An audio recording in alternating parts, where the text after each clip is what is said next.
আমরা এখন সাচেনে আছি। সাচেন থেকে সোকা যাবার প্রিপারেশন নিচ্ছি। 2-4 মিনিটের মধ্যেই এখান থেকে বেরিয়ে পড়ব। সারা রাত্রি প্রচণ্ড বৃষ্টি হয়েছে, কাদায় একাকার। টেন্টের মধ্যে জল ঢুকে গিয়ে ভিজে গিয়েছিলাম, স্লিপিং ব্যাগ অবধি ভিজে গিয়েছিল। আর ঘোড়ার বিষটাতে জায়গাটির অবস্থা একটু অপরিষ্কার হয়ে আছে। সত্যি কথা বলতে সারা রাত্রিতে বেশ কষ্ট পেয়েছি, তবে সকালে উঠে প্রকৃতির যে দৃশ্য চোখে পড়ছে তা রাত্রের কষ্টকে অনেক অংশেই কিন্তু লাঘব করে দিয়েছে, যেটি সত্যি ভীষণ ভালো লাগছে। একদম শেষ মুহূর্তের প্রস্তুতি চলছে। সবাই মোটামুটি রুকস্যাককে বেঁধে নিয়েছে। আমাদের মালপত্রগুলোকে ঘোড়ার পিঠে বাঁধবার কাজ চলছে। আর আমরা সকালের ব্রেকফাস্ট খেয়ে নিচ্ছি। বাদবাকিরা মোটামুটি রেডি হয়ে গেছে। আমরা চলতে শুরু করলাম সোকার উদ্দেশ্যে। আমরা সোকা যাব বাখিম হয়ে। আমরা লাঞ্চ প্যাক করে নিয়েছি। লাঞ্চটিকে সারবো বাখিমে গিয়ে। প্রায় 6 থেকে 7 ঘন্টার পথ, শুধুমাত্র চড়াই। এভাবেই কিন্তু বাখিম অবধি যেতে হবে। বাখিমের পর থেকে শুনেছি আরও নাকি চড়াই। আজকের পথটি তুলনামূলক টাফ, কিন্তু যেহেতু আমাদের প্রকৃতির প্রতি আলাদা একটা অ্যাট্রাকশন বা আকর্ষণ রয়েছে, আশা করছি আমাদের পৌঁছতে সেরকমভাবে খুব একটা বেশি কষ্ট হবে না। সাচেন থেকে সোকার দিকে রওনা হলাম সকাল 8:30টার সময়। এই মুহূর্তে বৃষ্টি নেই, সারা রাত প্রচণ্ড বৃষ্টি হয়েছে। এখনো আকাশ একটু ভারী হয়ে আছে, কিন্তু যা পরিস্থিতি আছে এরকম থাকলে যেতে অসুবিধা হওয়ার কথা নয়।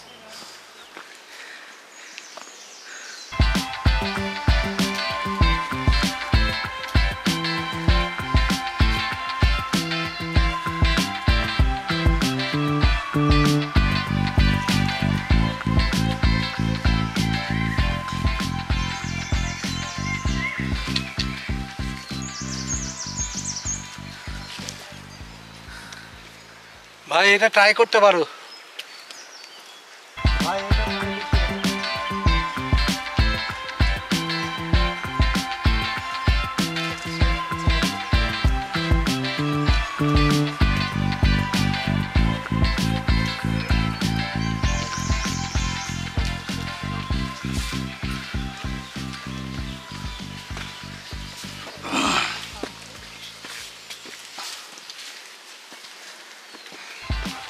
আমরা বালুরঘাটের 8 জন,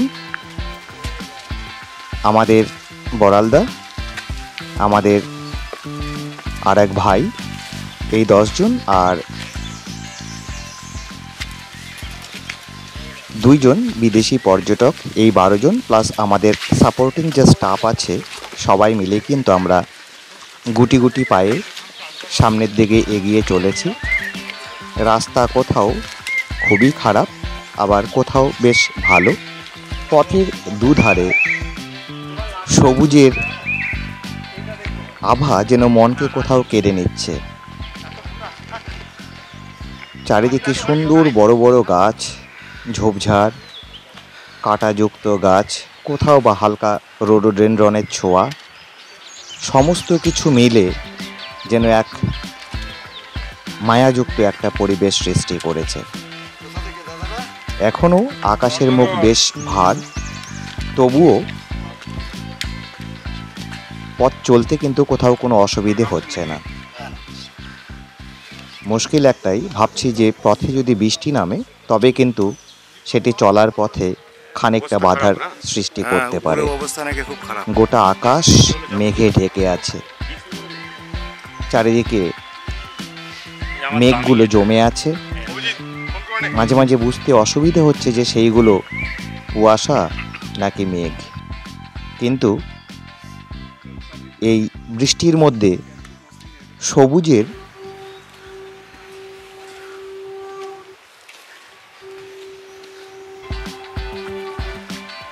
আধিক্য যেন অনেক অনেক অনেক বেশি বেড়ে গেছে। পাতাগুলো থেকে টুপটুপ করে জল পড়ছে কোথাও, আবার কোথাও পাতার মধ্যে জল আটকে রয়েছে। তা কিন্তু একটা অনবদ্য অসাধারণ পরিবেশের সৃষ্টি করেছে আমাদের সামনে।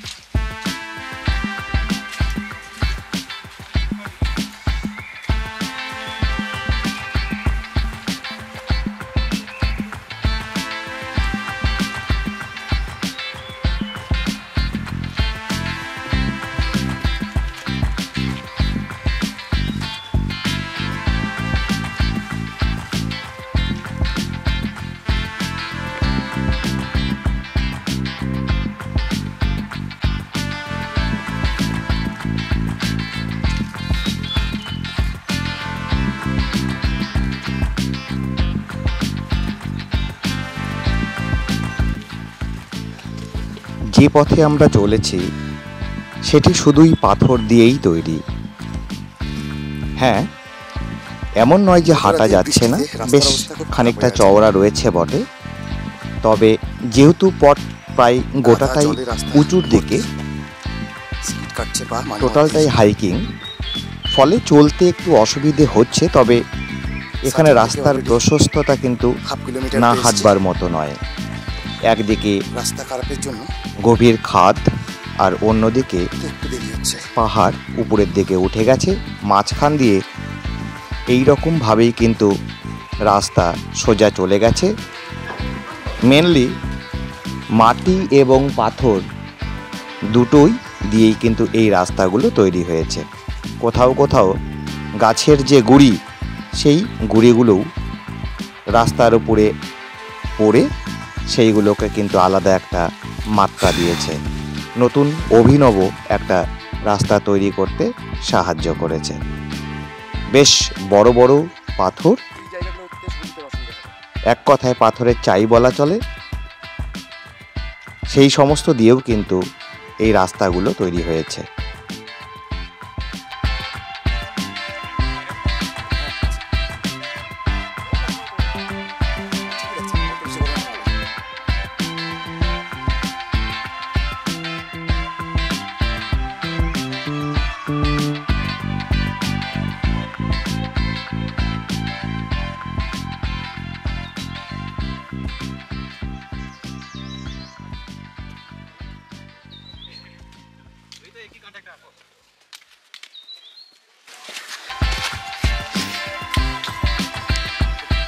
এই ইয়া গাছে রে, একটু সাইড দে।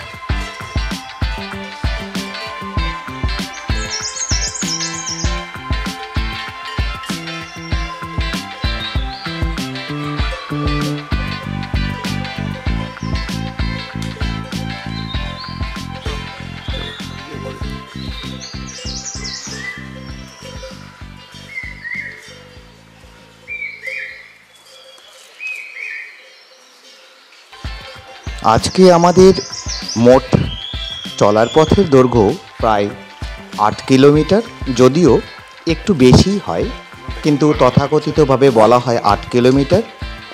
এই 8 কিলোমিটার পথ পাড়ি দিতে সময় লাগবে প্রায় 5 থেকে 6 ঘন্টা। যখন দেখবো আমরা প্রথমে বাখিম অবধি যাব। এই বাখিম প্রায় 5 কিলোমিটার দূরত্বে অবস্থিত। শ্বাসকষ্ট শুরু হবে। বাখিমে গিয়েই কিন্তু আমরা লাঞ্চ কমপ্লিট করব। আর এমনিতে যদি ইতিমধ্যে আমরা প্রায় তাহলে একটা কিছু পড়ে থাকা বেটার। 2 কিলোমিটার পথ পাড়ি দিয়ে ফেলেছি। 2 কিলোমিটারটাই কঠিন পথ। সামনে যে পথগুলো আমাদের জন্য অপেক্ষা করছে সে পথগুলো আরও অপেক্ষাকৃত বেশি কঠিন। তবে এই চ্যালেঞ্জের জন্য সবাই কিন্তু মুখিয়ে আছে এবং সবাই খুব সাফল্যের সঙ্গে পার করবে বলেই ব্যক্তিগতভাবে আমার ধারণা। দেখা যাক সামনে কী ধরনের পথ আমাদের জন্য ওয়েট করছে।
সামনে বন্ধু অভি এগিয়ে চলেছে।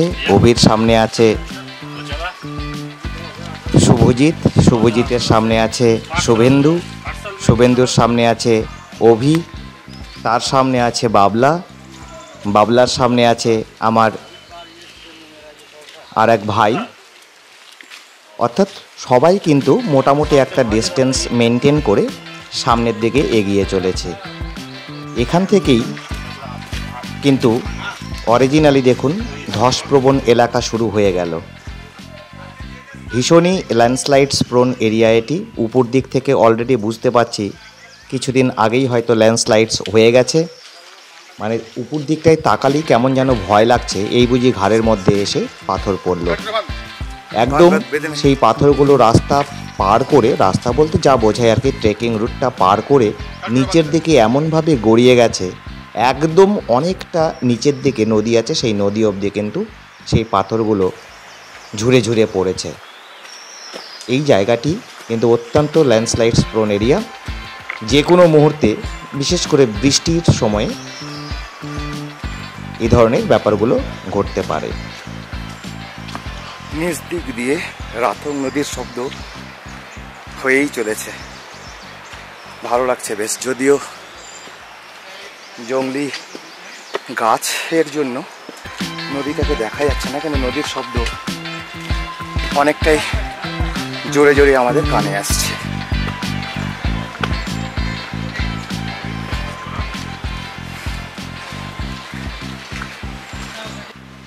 মাথার উপরে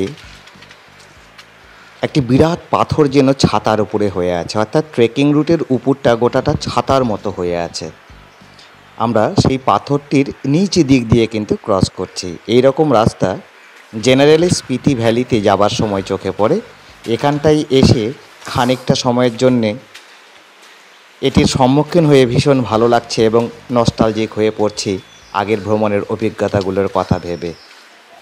খুব ভালো লাগছে, দারুণ দারুণ, এক কথায় দারুণ, অনবদ্য।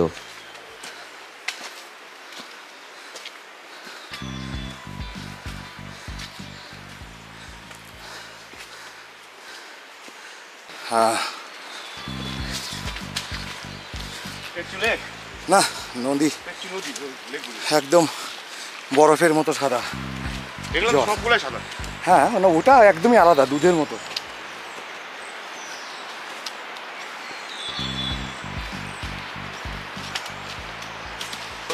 Where are you from? He come from Germany. Germany. And just from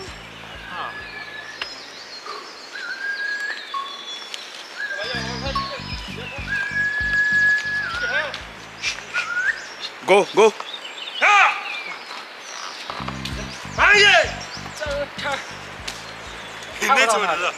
energy down भाई साहब कुछ चला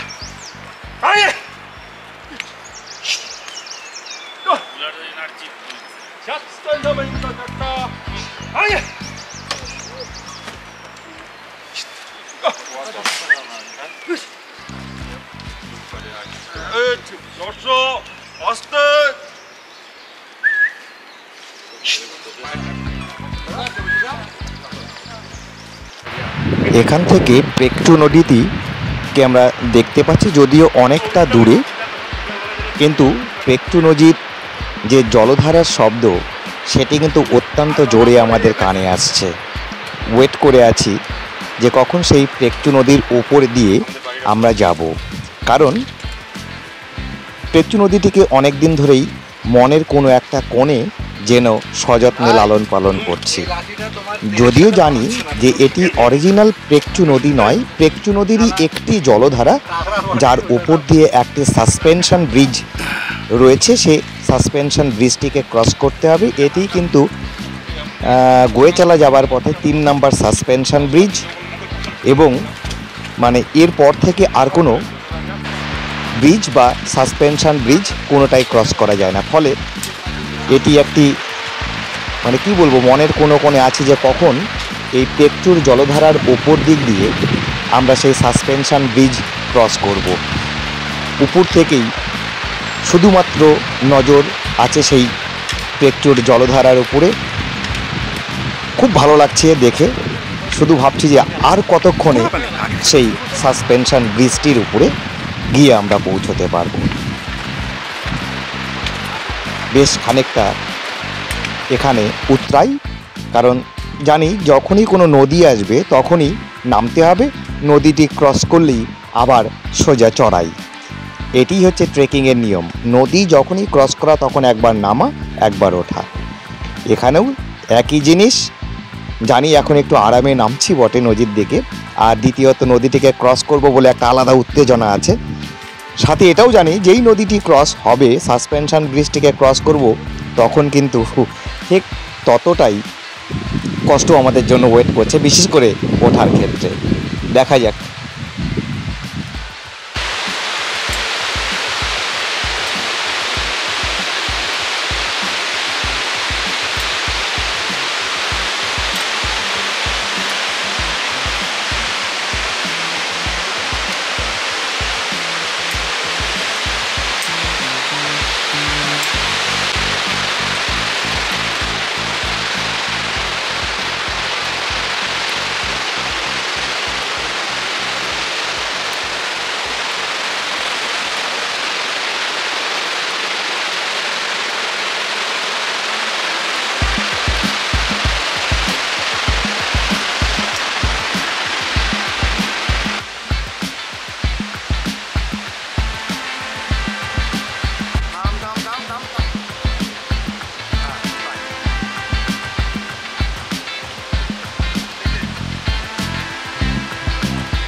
এই হচ্ছে পেকটুর সেই জলধারা, যার জন্য প্রায় লাস্ট 2 মাস ধরে ওয়েট করে আছি।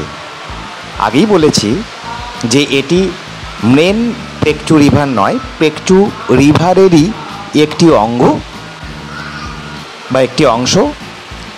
এটি একটি বড় জলধারা, কিন্তু পেকচুর যা বৈশিষ্ট্য নিয়ে পেকচু তৈরি তার সবটাই এখানটায় মেলে। আর এই সেই সাসপেনশন ব্রিজ, যেটি 4 নাম্বার ব্রিজ, কিন্তু সাসপেনশন হিসেবে ধরলে সেটি 3 নাম্বার। সেটি অলরেডি ক্রস করে চলেছে। ভীষণ ভালো লাগছে। বন্ধুদেরকে একবার সামনের দিকে অলরেডি পৌঁছে দিয়ে নিজে আবার পেছন দিকে এসে নিজের মতো করে আর একবার করে প্রকৃতিকে দেখা। প্রকৃতিকে বললে হয়তো একটু ভুল বলবো, এই মুহূর্তে শুধু পেকচুকে দেখা, পেকচুর দুপাশের যে পাথর সেইগুলোকে দেখা, পেকচুর সেই দুধ সাদা জলকে দেখা। অর্থাৎ পেকচু নদীকে সাথে করে নিয়ে যতটুকু দেখা, সেইটুকুকে দেখার জন্যই কিন্তু ব্যস্ত হয়ে পড়ে আছি। খুব খুব খুব খুব খুব ভালো লাগছে। আর এতটাই ভালো লাগছে যে বলে বোঝাতে পারবো না। সমস্ত বন্ধুরা এই ব্রিজের উপরে উঠে ফটো তুলছে, ফটো সেশনে সবাই ব্যস্ত, প্রকৃতিকে পর্যবেক্ষণ করছে, নিজেদের মধ্যে গালগল্প করে চলেছে। আর মানে এত সুন্দরভাবে প্রকৃতির সঙ্গে যে নিবিড়ভাবে মেশা যায় এখানটায় এসে, সেটা কিন্তু সবাই খুব ভালোভাবে উপলব্ধি করছে। বারবার করে সাসপেনশন ব্রিজের এদিক আর ওদিক, এদিক আর ওদিক সবাই করছে। অর্থাৎ আনন্দের বহিঃপ্রকাশ কোথায় গিয়ে পৌঁছাতে পারে এখানটায় না এলে সঠিকভাবে হয়তো বোঝাই যায় না। খুব ভালো লাগছে।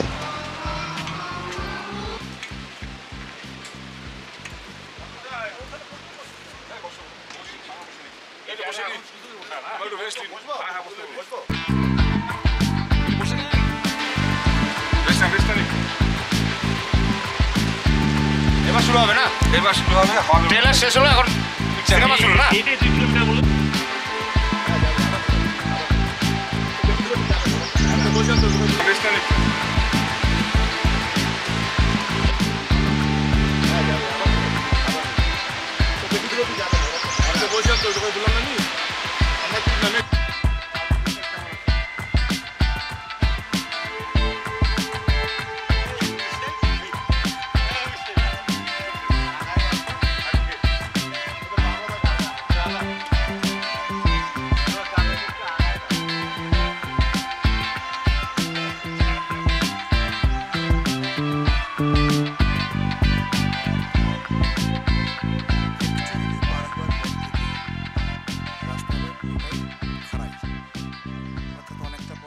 হবে এবার।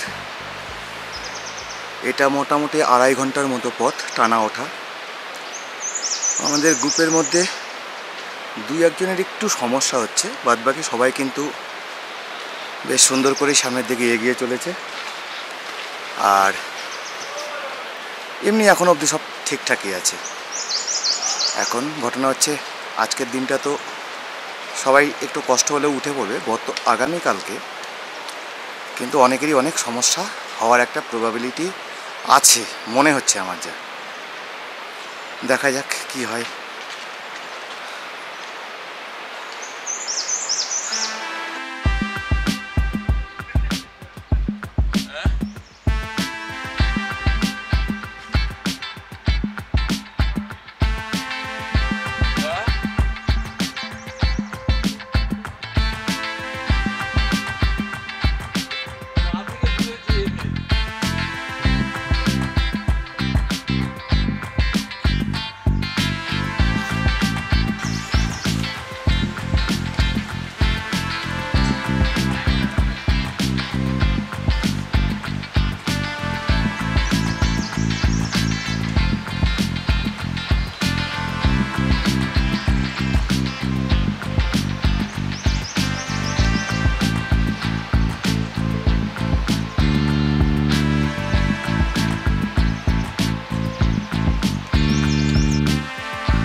দেখতে দেখতে অনেকটা পথ পাড়ি দিয়ে অনেক কষ্ট করে কিন্তু এই বাখিমে এসে পৌঁছেছি।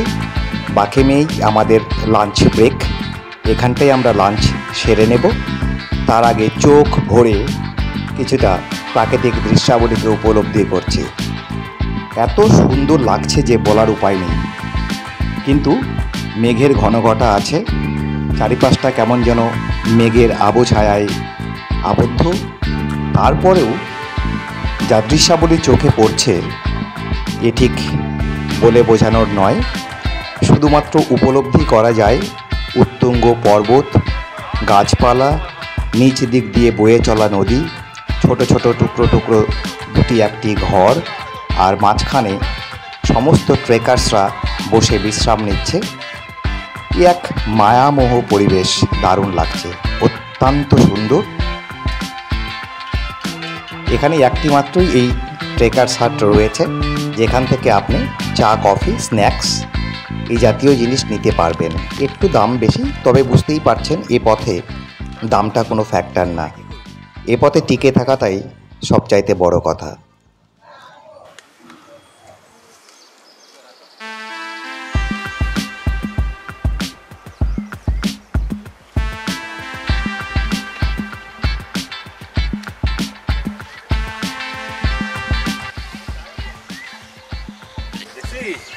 এখানে একটা আসি বাকি হালকা হালকা হচ্ছে, লাঞ্চ করলাম।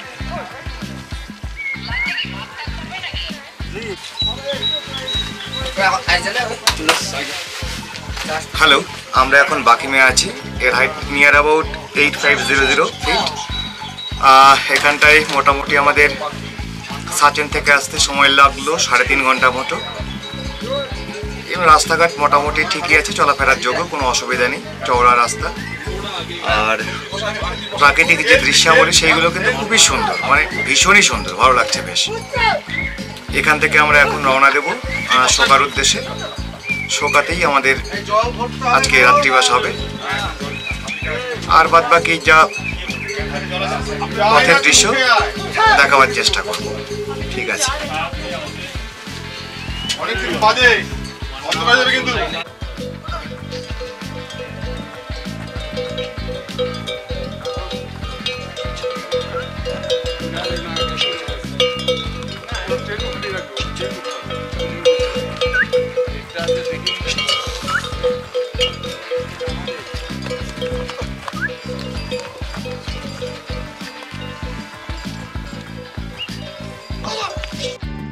ঘোড়াগুলো অলরেডি আমাদের মালপত্র নিয়ে রওনা দিয়ে দিয়েছে।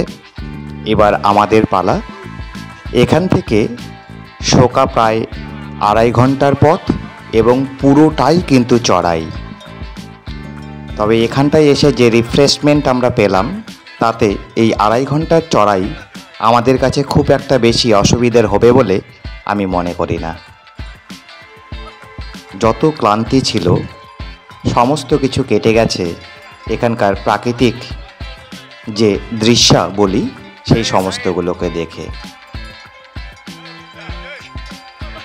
সত্যি বলতে এখানকার ঘোড়াগুলোকে দেখে খুব কষ্ট হয়।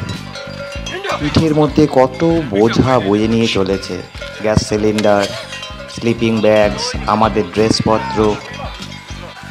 এখন আমরা বাখিম থেকে শোকার পথে।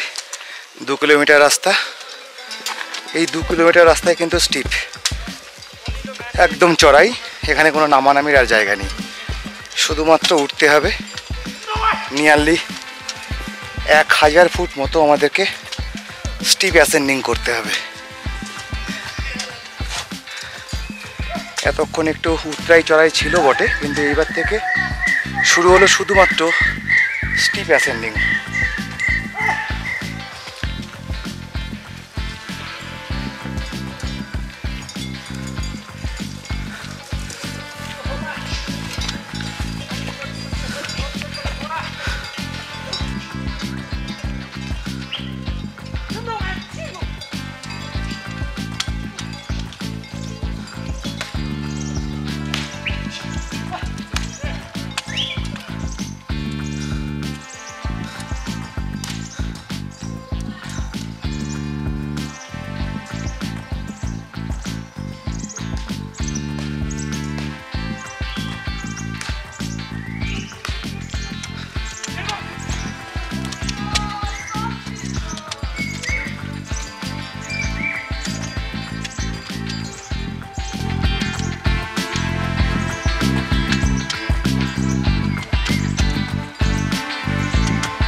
সবাই কিন্তু ক্লান্ত, অস্বীকার করে লাভ নেই। সবার গতি প্রকৃতি দেখে মনে হচ্ছে যে সবাই বেশ ক্লান্ত, কিন্তু এতটুকু সবাইকে দেখে বুঝতে পারছি যে তারা যতটা ক্লান্ত তার থেকে অনেক বেশি আগ্রহী সামনের দিকে এগিয়ে যাওয়ার জন্য। কারোরই কিন্তু পা আটকে নেই, টুকটুক টুকটুক টুকটুক করে সবার পা কিন্তু সামনের দিকে এগিয়ে চলেছে। উদ্দেশ্য একটাই, যেন তেন প্রকারে যত তাড়াতাড়ি সম্ভব শোকাতে গিয়ে পৌঁছানো। এবং আমরা সেই উদ্দেশ্যেই রয়েছি। আজকে আমাদের থাকার জায়গা হচ্ছে শোকাতেই আমাদের টেন্ট করা হবে এবং আমরা সবাই সেই শোকাতে কখন পৌঁছবো সে আশাতেই আছি। এবং নিশ্চিত যে আর খুব বেশি সময় কিন্তু আমাদের লাগবে না শোকাতে পৌঁছাতে। রাস্তা অত্যন্ত কঠিন, কারণ পুরোটাই স্টিপ অ্যাসেন্ডিং বলা যেতে পারে। আর চারিপাশে প্রচুর পাথুরে রাস্তা আছে। প্রচুর রাস্তা বললে ভুল হবে, প্রচুর পাথর দিয়ে তৈরি রাস্তা, যেগুলো উঠতে খানিকটা কষ্ট হচ্ছে, কিন্তু তারপরেও আমরা সুন্দরভাবে এগিয়ে চলেছি।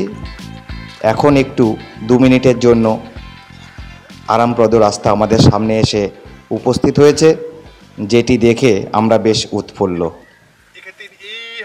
খুব ভালো লাগছে। দেখাচ্ছি।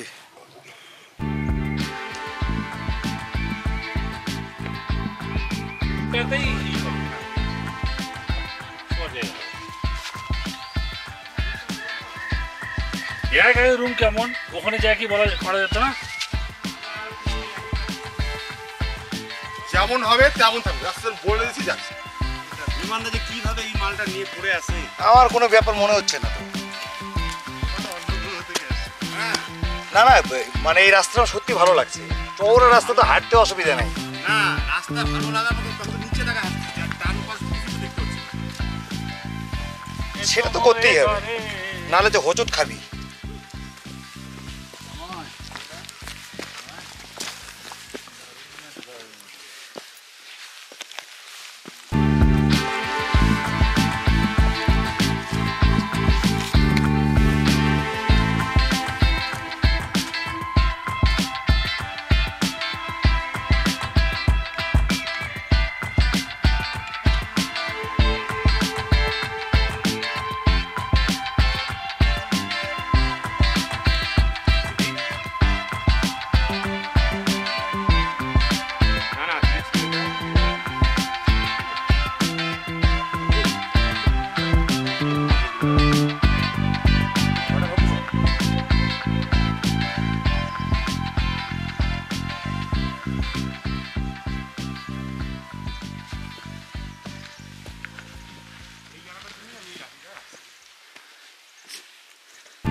বন্ধু অভিকে দেখে একটু বেশ ক্লান্ত বলে মনে হচ্ছে। আর আমার বন্ধু তন্ময়, ও গতকাল থেকে আজ অবধি নিজেকে কিন্তু ফার্স্ট বয় বলেই পরিচিতি দিচ্ছে, অর্থাৎ বলছে যে হাঁটার ক্ষেত্রে ও নাকি একদম ফার্স্ট, কারণ সারা জীবন সে খেলাধুলা করেছে, ফলে তার হাঁটতে চলতে ফিরতে কোনো অসুবিধেই হচ্ছে না। খুব ভালো লাগছে তার এই কথা শুনে। দেখি লাস্ট অবধি ফার্স্ট বয় থাকে কিনা। তবে একটি কথা না বলেই নয়, এখানে যে প্রাকৃতিক দৃশ্যাবলী তার উপরে কেউ নয়। ফার্স্ট বয় যদি সত্যিই কাউকে বলতে হয় তাহলে প্রাকৃতিক দৃশ্যাবলী, পাহাড়, গাছ, পাথুরে রাস্তা, কোথাও বা ভ্যালি, কোথাও বা মানে বহু বছর পুরনো গাছ, শ্যাওলা, এগুলোই কিন্তু সত্যি কথা বলতে ফার্স্ট বয়, যার কোনো বিকল্প নেই আর বিকল্প কোনোদিনও হবে না। বাবলা বরাবর ফিট, অভি শেখ বরাবর ফিট, আর বাদবাকি আমার বন্ধু শুভজিৎ তার খারাপ পা নিয়ে যেভাবে স্টেডি পেসে এগিয়ে চলেছে তাকে ধন্যবাদ জ্ঞাপন না করে পারছি না। এখন অবধি আমাদের টিমের সবচাইতে স্টেডি যদি কাউকে বলে আমার মনে হয়ে থাকে সেটা কিন্তু শুভজিৎ। কারণ ওর এই রকম পা নিয়েও ও যেরকম মানসিকভাবে সামনের দিকে একদম স্টেডি পেসে এবং কন্টিনিউয়াসলি সেম স্পিডে এগিয়ে চলেছে, তা সত্যিই প্রশংসার যোগ্য।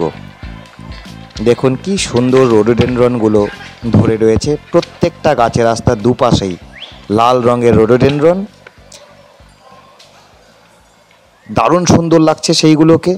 এখানে লাল রোডোডেনড্রনের আধিক্য অনেক বেশি, আর সেই রোডোডেনড্রনের মাঝখান দিয়েই কিন্তু আমরা সামনের দিকে এগিয়ে চলেছি।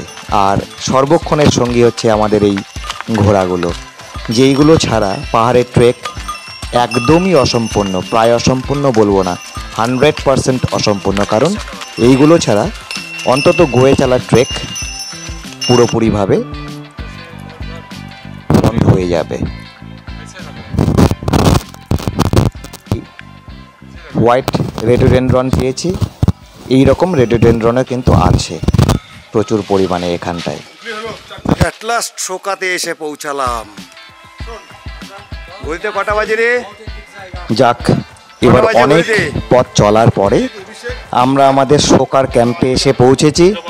2টা জাস্ট নাও 50 শোকাতে এসে পৌঁছলাম। পৌঁছালাম। এই যে ঘর, রওনা দিয়েছিলাম 8:30টার সময়। এই ঘরটিতে আজকে আমাদের আস্তানা হবে। কারণ পথের মধ্যে বলেই দিয়েছিলাম, যেহেতু গতকালকে রাত্রেবেলায় আমরা টেন্টের মধ্যে প্রচণ্ড পরিমাণে ভিজে গেছিলাম, আমাদের স্লিপিং ব্যাগ, থাকার জায়গা, ম্যাট্রেস সমস্ত কিছু ভেজা ছিল। আজকেও বৃষ্টির একটি ইঙ্গিত আছে বা বৃষ্টি হবে বোঝাই যাচ্ছে, সে কারণে আমরা টেন্টে না থেকে এই টি হাউসটাকে বুক করেছিলাম। এক একজনের ভাড়া 300 টাকা করে বেড প্রতি পড়ছে। চারিপাশটা অত্যন্ত সুন্দর। এই টিনের ঘরটা দূরে অবস্থিত। এখানে যারা আমাদেরকে নিয়ে আসে তাদের থাকবার ব্যবস্থা। ওই সামনে যে টিনের ঘরটি দেখতে পাচ্ছি সেখানটায় রান্নাবান্নার ব্যবস্থা করা হয়, একটি পানীয় জলের ব্যবস্থাও আছে।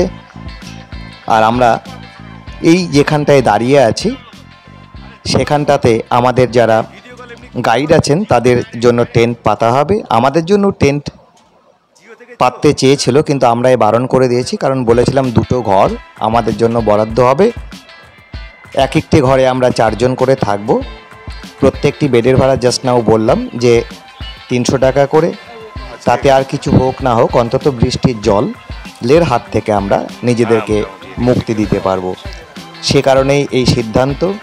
কিন্তু এত সুন্দরভাবে এখানটাতেও একটি ভ্যালি রয়েছে এবং চারিপাশটা এত সুন্দর লাগছে যে বলবার উপায় নেই। তবে গাইডের সঙ্গে কথা বলে জানতে পারলাম যে সকালবেলায় নাকি এর যা ভিউ পাওয়া যায় এখান থেকে চারিপাশের, তার 10% এখন পাওয়া যাচ্ছে না, কারণ মেঘ কুয়াশাতে সমস্ত জায়গাটা ভর্তি হয়ে আছে।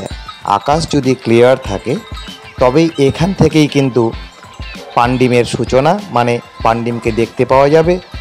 সাথে অন্য অন্য পর্বত শৃঙ্গগুলোকেও দেখতে পাওয়া যায়, যাদের হয়তো আমরা নাম জানি না, কিন্তু সেগুলোও উত্তুঙ্গভাবে দাঁড়িয়ে হাত ছানি দিয়ে যেন ট্রেকার্সদেরকে নিজের দিকে টেনে নিয়ে যায়। এখানে টেন্ট পাতা হয়েছে, অর্থাৎ যারা থাকবে আমাদের সঙ্গে অন্য অন্য গ্রুপসের লোকেরাও আছে, তাদের জন্য এই টেন্টগুলো পাতা হয়েছে। যারা মালপত্র বহন করে নিয়ে যায় ঘোড়সওয়ার, তাদের জন্যও টেন্ট পাতা হয়েছে। অর্থাৎ সবার জন্যই কিন্তু থাকবার একটা বন্দোবস্ত করা হয়েছে। আর এমনভাবে করা হয়েছে যাতে গতকালকে বৃষ্টিতে যেভাবে ভিজেছিলাম সেটির যেন পুনরাবৃত্তি না ঘটে। খুব ভালো, অত্যন্ত ভালো। চারিপাশটা একটু ঘুরে দেখে নিচ্ছি, দেখে নিয়ে নিজের ঘরে গিয়ে খানিকটা রেস্ট নেব এই আশায় আছি।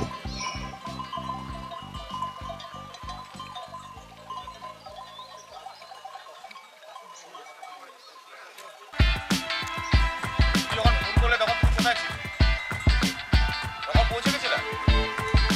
কে বলতো তখন আমরা রওনা দিচ্ছি? কেবল গেট থেকে বাড়াচ্ছি, বড়াল্লা তো আমার পাশেই ছিল। কি ফোন থেকে ফোন করলো? ও আচ্ছা, যেতে বলি, অত তাড়াতাড়ি কি করে বলছি? একটু আগে ওর সাথে দেখা হলো। হ্যাঁ যাবো।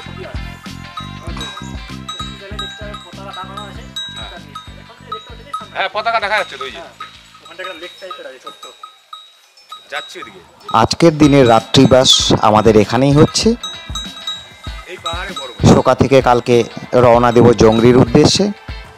আজকের মতো ভিডিও এখানটাতেই শেষ করতে হচ্ছে, কারণ কিছু খেয়ে দিয়ে একটু রেস্ট না নিলে আর পারা যাচ্ছে না। সবাই ভালো থাকুন, সাথে থাকুন, আর আমার সঙ্গে গুয়েচালা ট্রেকটিকে নিজ চোখে দেখুন। আশা করব খুব ভালো লাগবে আপনাদের এটি।